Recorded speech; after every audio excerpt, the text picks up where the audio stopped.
I've been posting videos on YouTube for almost a full year.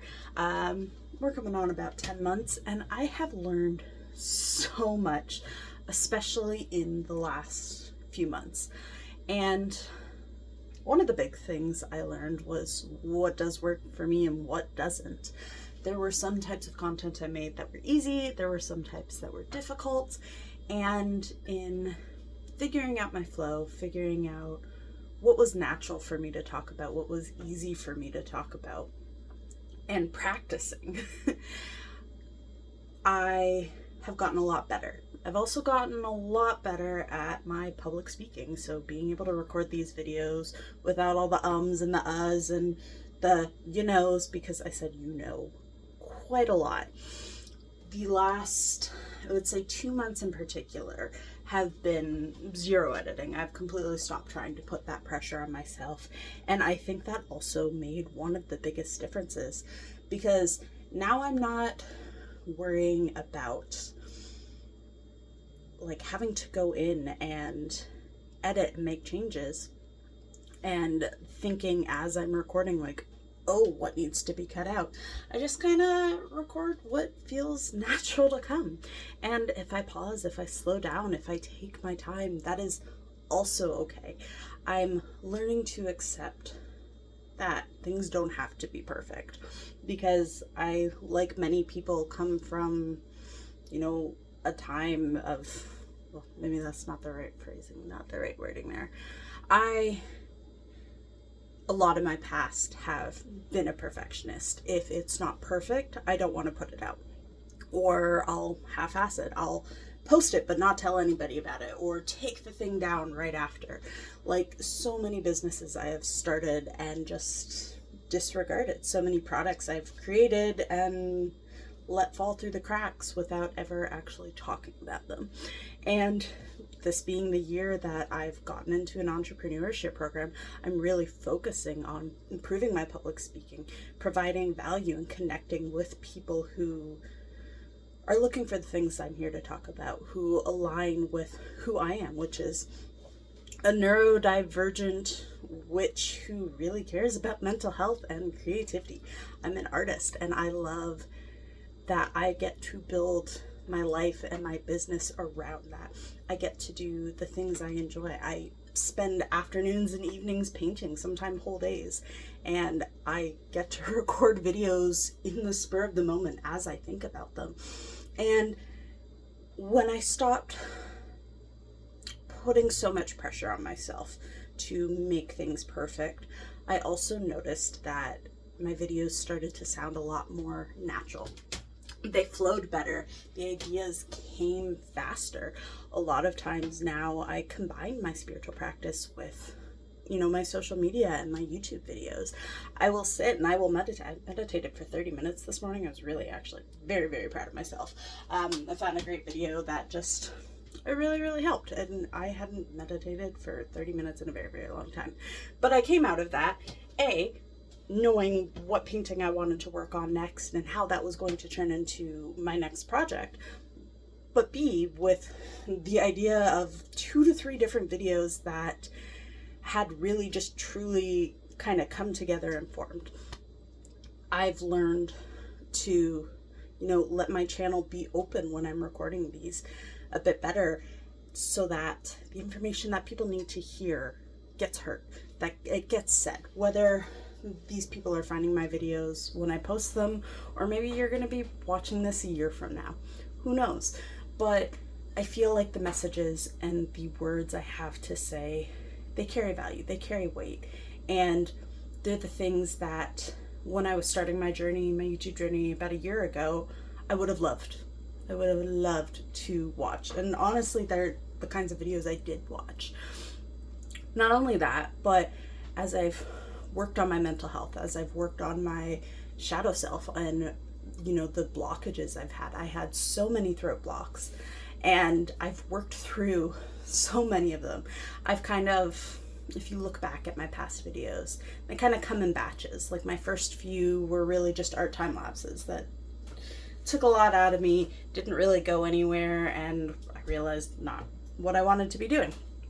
And then I tried you know, doing more tarot readings and more just flat out channeled messages. And while some of those came naturally, not all of them did, and it felt kind of cringe.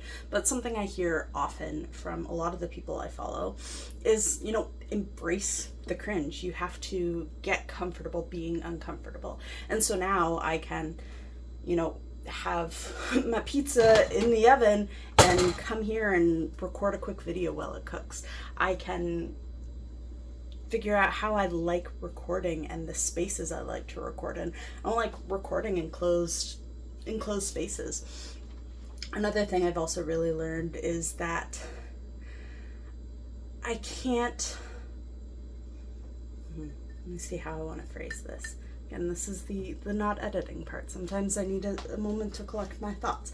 Sometimes I'll pause the recording and then keep recording. But anyways, in order to show up in a way that is authentic and the way that I feel I need to show up, and, you know, my intuition, my spirit guides are telling me I need to show up, I can't try to mimic other people's videos. Not in a bad way, but, you know, if you're new to YouTube, like I was, I'm the kind of person who likes to research. So I would sit and watch all these videos on advice and tips on how to create the best start to my video. You know, how to get super engaging in the first few seconds, how to craft the perfect title.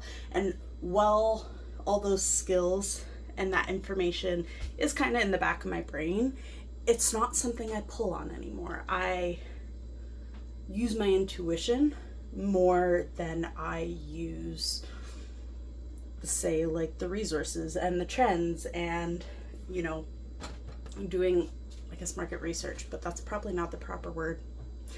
And that might change. I, you know, kind of have given myself this blanket slate that as I feel like changing, as I feel like shifting, I'm just going to go with it.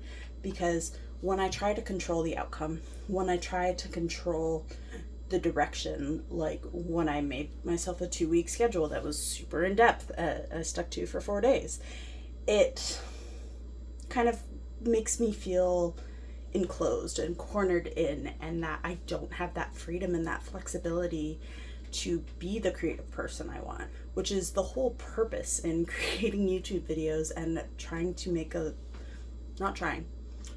to make a living off of what I create and who I am. My goal, yes, is to become a business, yes, is to become self-sufficient and to provide value, but it's also to provide a sense of community so people don't feel so alone. And I try to do this a lot. I have a collection that's like the path to becoming a creator, where I'm talking about all these journeys and, you know, having, there's more, you know, my ADHD and how that combines with my spiritual practice and my witchcraft and just the logistics of building a business and trying to grow something that is from a place of regulation, not burnout. And I think that is the key difference. Every time before, it has come the need to create income for myself or be self-sufficient often comes from a place of panic, a place of lack, a place of, oh my gosh, I can't pay my bills, I have to do this, otherwise I'm going to fail. And that is a pattern that is repeated so many times, but I have chosen to let go of. I acknowledge it when it comes up because unfortunately that it does pop up every once in a while, but it's not all I am anymore. Oh, sure, there's no bubbles in my pizza. And so, yeah, I've learned a lot. I'm proud of how much I've learned. I'm proud of how far I've come. You know, I had this notion that it wouldn't take me super, super long to, you know, get monetized and be making income. I'm 10 months in and, you know, not 100 subscribers yet, but I'm enjoying the ride. I've learned to fall in love with content creation. I've learned the types of videos I really enjoy making, whether it's long form videos like this or shorts and reels that A, are engaging and providing value to people who enjoy them, but B, are fun for me to make. I actually enjoy editing my shorts now, which is wild. Didn't think that would happen. But if you are thinking about starting this journey, I encourage you to. You will probably, have to pivot quite a lot. I know I definitely have more times than I can count, honestly. But I've also learned a lot about myself. I've grown a lot. I've gotten better at things that used to terrify me. I was legitimately the kid who would have a panic attack when it came time to public speeches. And, now one day I would love to have a TED Talk, be on a TED Talk, which is kind of wild. Do I know what it would be about? No, but that's a whole other story. Anyways, it's all to say, creating content, you learn a lot about yourself. You learn a lot about what you want and who you are. And I think that's really important. So, yeah, that's what I got for you. Thank you for being here. I appreciate you, and I hope you have an amazing day. Bye.